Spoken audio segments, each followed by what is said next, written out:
Hello everyone, I am Priyanshu. This is my 8th video. तो चलिए बिना टाइम वेस्ट किए शुरू करते हैं। आज हम लोग फिजिक्स पढ़ेंगे for UP police and other competitive exams. तो चलिए शुरू करते हैं। First topic is physical quantities. Physical quantities क्या होता है? जैसे हम लोग अगर कोई चीज़ है उसे मेज़र करते हैं, तो जिस क्वांटिटी में उसे मेज़र करते हैं उसे फिजिकल क्वांटिटी कहते हैं। जैसे अभी मेरे पास एक स्केल है, अब मुझे इसे मेज़र करना है कि कितनी बड़ी है, तो इसे मेज़र करने के लिए सेंटीमीटर में मेज़र करेंगे या फिर मीटर में मेज़र करेंगे। ऐसे ही मान लीजिए कोई रोड है तो उसे हम लोग स्क्वायर फीट में मेज़र करेंगे। इसी को फिजिकल क्वांटिटी कहते हैं।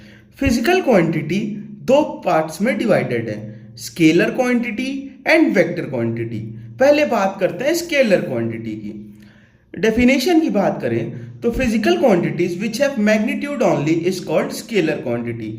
मैग्नीट्यूड मतलब होता है मास, मास मतलब वेट। जिन चीजों में सिर्फ मास होता है मतलब मैग्नीट्यूड होता है उसे ही स्केलर क्वांटिटी कहते हैं। स्केलर क्वांटिटी के examples mass, speed, volume, work, time, power, energy and etcetera.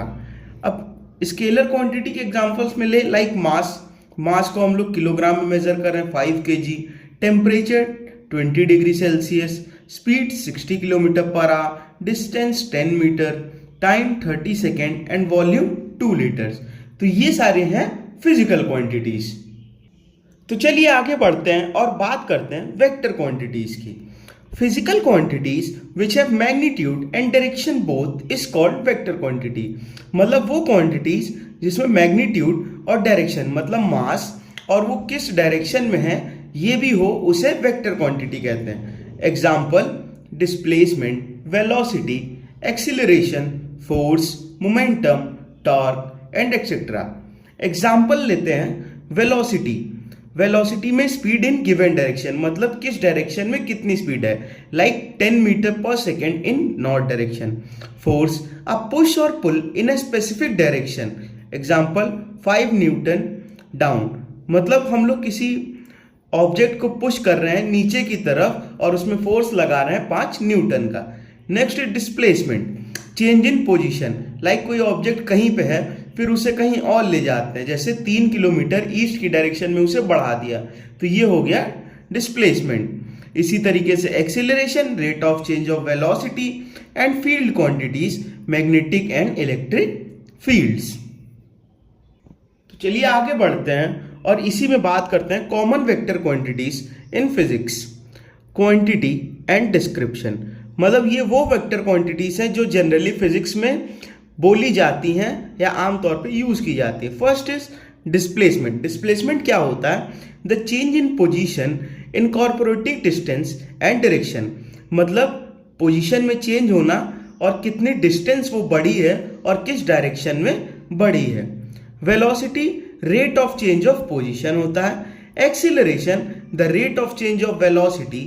Force a push or pull acting upon an object. Momentum the product of an object mass and velocity. Weight the force exerted on a mass due to gravity. देखिए velocity होता है rate of change of position मतलब किस जगह से वो किस जगह पे पहुंच गई। Acceleration the rate of change of velocity मतलब किस स्पीड से उसका पोजीशन चेंज हुआ। फोर्स मतलब push or pull acting upon an object, एक ऑब्जेक्ट को खींचना या धक्का देना उसे फोर्स कहते हैं। मोमेंटम मतलब कि मास और वेलोसिटी का प्रोडक्ट, मास मतलब वेट, वेलोसिटी मतलब स्पीड। बात करते हैं वेट की, तो वेट मतलब कितना मास ग्रेविटी से नीचे खींच रहा है उसे वेट बोलते हैं।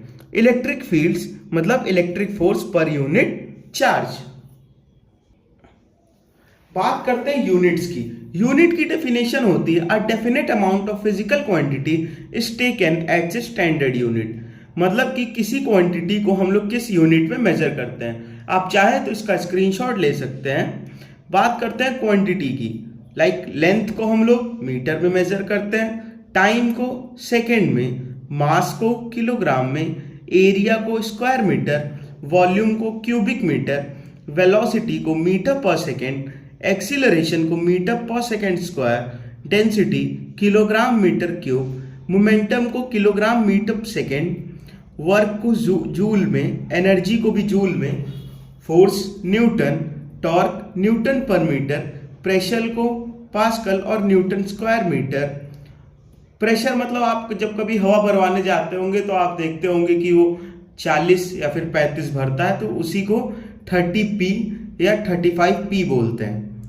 फ्रीक्वेंसी हर्ट्ज में, पावर को वॉट में मेजर करते हैं और विस्कोसिटी को न्यूटन सेकेंड मीट्रिक क्यूब में। उसके बाद वेट को न्यूटन में मेजर करते हैं, इम्पल्स को न्यूटन पर सेकेंड, वेट को जूल में, टेम्परेचर को केल्विन में, एब्सोल्यूट टेम्परेचर को केल्विन में, रेजिस्टेंस को ओम में, इलेक्ट्रिक करंट को एम्पेयर में, इलेक्ट्रोमोटिव फोर्स को वोल्ट में, इलेक्ट्रिक एनर्जी को kilowatt per hour and electric power what, charge को कूलम में, ल्यूमिनस को कैंडेला में, इंटेंसिटी ऑफ साउंड को डेसिबल में, इंडक्टेंस को हेनरी में और डेप्थ ऑफ सी को फैथम में मेजर करते हैं। तो चलिए आगे बढ़ते हैं और बात करते हैं न्यूटन्स लॉ ऑफ मोशन की। First law of motion says every body remains its state of rest or state of uniform motion until an external force is applied on it। सीधा सा मतलब ये है कि हर एक वो चीज़ हमेशा रेस्ट में रहती है या मूवमेंट में रहती है जब तक उसमें कोई अलग से फोर्स नहीं लगता है। लाइक अगर कोई कार है, जब हम उसमें एक्सीलरेटर दबाएंगे तो उसमें अलग से फोर्स लगेगा, तभी वो आगे बढ़ेगी। तो यही है first law of motion. A person sitting in a moving car falls forward when the car stops suddenly। एक इंसान जो कार में बैठा है वो अचानक से जब कार रुकती है तो वो पूरा आगे की ओर बढ़ जाता है। This is because the feet of the passengers comes to the rest along with the car, but the upper front of its body tends to remain in motion। ऐसा इसलिए होता है क्योंकि उस इंसान के पैर जो हैं वो तो उसके जो पैर हैं वो रेस्ट में है, बट उसकी बॉडी मोशन में है और कार के रुकने की वजह से अचानक से उस पर एक्सटर्नल प्रेशर पड़ता है और उसकी बॉडी आगे बढ़ जाती है। इसी को लॉ ऑफ इनर्शिया भी बोलते हैं, या यही डेफिनेशन है इनर्शिया की। आगे बात करते हैं सेकेंड लॉ ऑफ मोशन की। सेकेंड लॉ ऑफ मोशन कहता है the force applied on a body is equal to the product of mass of the body and acceleration produced in it. मतलब एक बॉडी पे जो फोर्स लगता है वो उस बॉडी के मास और एक्सीलरेशन के प्रोडक्ट के बराबर होता है, which is force is equals to m into A. m मतलब mass and a is equals to acceleration. A cricket player moves his hands backward while catching a fast cricket ball. Like आपने देखा होगा कि जब कोई cricketer या फिर कोई फील्डर जब उसकी तरफ बॉल आती है और वो कैच करता है तो अपने हाथ को ऐसे पीछे की तरफ लेके जाता है ताकि हाथ पे प्रेशर कम पड़े और चोट कम लगे।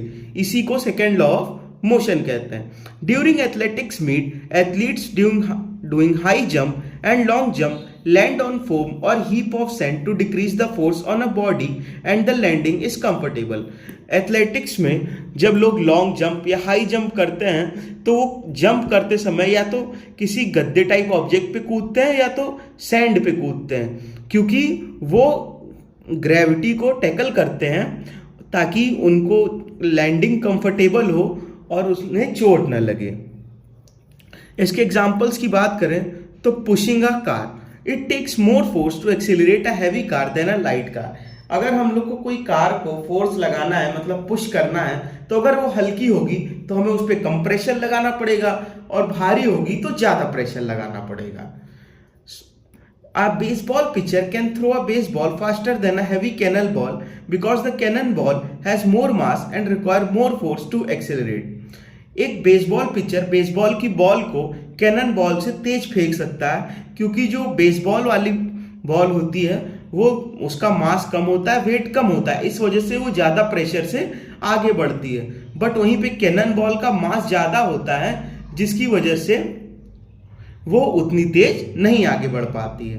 Catching a ball by moving hand downwards increase the time of impact. मैंने अभी यही स्टार्टिंग में बताया था कि जब कोई फील्डर बॉल को कैच करता है तो कैच करते समय हाथ को ऐसे पीछे की साइड ले जाता है। पीछे की साइड ले जाने से होता क्या है कि इम्पैक्ट टाइम कम हो जाता है और उसके हाथ पे कम चोट या कम इम्पैक्ट पड़ता है। आगे बढ़ते हैं, बात करते हैं थर्ड लॉ ऑफ मोशन की। Every action has an equal and opposite reaction. Action and reaction always acts on the different bodies. मतलब हर एक्शन का एक ऑपोजिट रिएक्शन होता है और जो एक्शन और रिएक्शन होता है वो अलग अलग बॉडीज पे होता है। On firing the bullet the gunner is pushed in backward direction. जब कोई बुलेट चलाता है तो बुलेट तो आगे जाती है, बट जो चलाता है वो पीछे की डायरेक्शन में उसको प्रेशर लगता है, उसी को कहते हैं एक्शन, एंड जो पीछे आया वो reaction. When the boatman is jump from the boat is pushed back. जब कोई बोटमैन अपनी बोट से कूदता है तो वो तो आगे की डायरेक्शन में जाता है, बट बोट पीछे की डायरेक्शन में जाती है। इसी को एक्शन और रिएक्शन बोलते हैं। The propulsion of rocket is based on the principle of action and reaction. Propulsion मतलब रॉकेट जो उड़ता है उसी को प्रोपल्शन कहते हैं। जब रॉकेट जमीन से ऊपर जाता है तो नीचे उतना ही प्रेशर लगता है जितना ऊपर उसे उड़ने के लिए लगता है। इसीलिए जो नीचे जमीन होती है उसमें या तो छेद हो जाता है या तो वो जल जाती है। उसके बाद action and reaction forces act upon two different bodies not the same one. Action और रिएक्शन हमेशा दो अलग अलग बॉडीज पे वर्क करता है। लाइक जिस पे एक्शन होगा उसके ऑपोजिट बॉडी पे रिएक्शन होगा, दोनों एक ही बॉडी पे रिएक्ट नहीं करते हैं। The force have the same magnitude but act in opposite direction. Action में जो फोर्स होता है वही सेम फोर्स रिएक्शन में भी होता है, बस बॉडीज अलग अलग होती हैं। The forces occur simultaneously. मतलब जो फोर्स होती है वो एक साथ होती है। लाइक जब जैसे ही एक्शन होता है तुरंत रिएक्शन भी होता है। Although the forces are equal the resulting acceleration of the two objects may differ if their masses differ. दोनों का फोर्स तो सेम होता है लेकिन दोनों एक्शन और रिएक्शन में रिएक्शन के टाइम पे फोर्स इसलिए कम हो जाता है क्योंकि बॉडी का मास चेंज हो जाता है। लाइक बुलेट छोटी होती है तो उस पर जो एक्शन की वजह से वो बुलेट बहुत तेजी से जाती है, उतना ही रिएक्शन हमारी बॉडी पे भी होता है, बट हमारी बॉडी हैवी होती है इसलिए उतना इम्पैक्ट नहीं पड़ता है। आगे बढ़ते हैं और बात करते हैं एस्केप वेलोसिटी की। एस्केप वेलोसिटी वही होता है कि हमें कितनी ज़्यादा एक्सेलरेशन से बढ़े कि हम अर्थ की ग्रेविटी को पीछे छोड़ के आगे जा सकें। The minimum velocity that should be given to the body to enable it to escape away from earth's gravitational field is called escape velocity. वही जो मैंने अभी आपको बताया। The value of the escape velocity of a body does not depends on its mass. जो escape velocity होती है वो बॉडी के मास पे डिपेंड नहीं करती है। The value of the escape velocity on the earth surface is 11.2 kilometre पर सेकेंड। अगर हमें अर्थ की ग्रेविटेशनल फोर्स से बाहर जाना है तो हमें 11.2 किलोमीटर पर सेकेंड की स्पीड से अर्थ को छोड़ना होगा। और वही अगर मून के सरफेस की बात करें तो 2.38 किलोमीटर पर सेकेंड की स्पीड से हमें ग्रेविटी को छोड़ना होगा। Due to least value to escape velocity, there is no atmosphere around the moon। क्योंकि वहां पे escape velocity का इतने कम वैल्यू है इसी वजह से मून में कोई एटमॉस्फेयर नहीं है। जियो स्टेशनरी सैटेलाइट जो होती है वो हमारी अर्थ के सरफेस से 3600 किलोमीटर्स अवे होती है। एग्जाम्पल्स ऑफ escape velocity, अर्थ से अगर हमें वेलोसिटी अर्थ की अगर हम escape velocity की बात करें तो वो है 11.2 किलोमीटर पर सेकेंड, वहीं मून की 2.4 किलोमीटर पर सेकेंड और सन की 615 किलोमीटर पर सेकेंड। आगे बढ़ते हैं, बात करते हैं वर्क की। Work is set to be done if force acting on a body is able to actually move it through some distance in the direction of the force. Work done तभी माना जाता है जब किसी ऑब्जेक्ट को किसी direction में move करके उसका पोजीशन चेंज कर सके, तभी वर्क डन माना जाता है। वर्क की एसआई यूनिट होती है जूल और वर्क का फॉर्मूला होता है एफ कॉस थीटा।